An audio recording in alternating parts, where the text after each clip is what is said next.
महाराष्ट्र में शरद पवार की एनसीपी में फूट से लगे तगड़े झटके के बीच विपक्षी एकता को आगे बढ़ाने के लिए दूसरी बैठक 17 और 18 जुलाई को बेंगलुरु में होगी।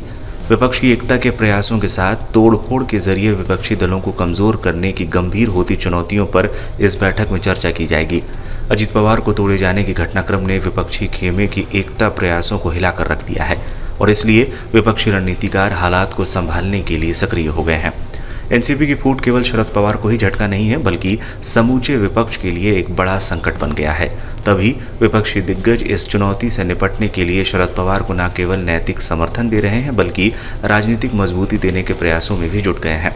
कांग्रेस के संगठन महासचिव के.सी. वेणुगोपाल ने इसके मद्देनजर ही 17 और 18 जुलाई को बेंगलुरु में विपक्षी दलों की दूसरी बैठक बुलाए जाने की तारीखों का ऐलान करने में देरी नहीं लगाई। एनसीपी संकट सामने आने से पूर्व इस बैठक की तारीखों पर ऊहापोह की स्थिति थी, लेकिन अजित पवार की बगावत के बाद विपक्ष के सामने नई चुनौतियों पर मंथन का रास्ता निकालने की पहल करने के अलावा कोई विकल्प नहीं रह गया है।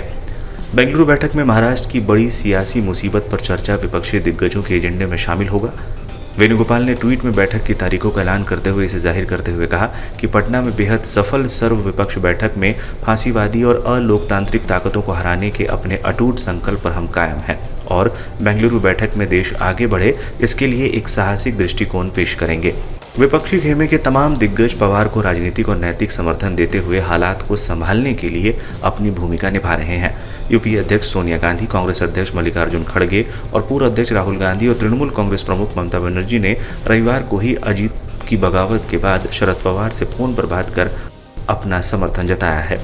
तमिलनाडु के सीएम एम.के. स्टालिन, वामपंथी दलों के नेताओं के साथ सपा प्रमुख अखिलेश यादव, राजद सुप्रीमो लालू प्रसाद से लेकर विपक्षी खेमे के सभी प्रमुख नेता शरद पवार के साथ मजबूती से खड़े होने का संदेश देते नजर आए।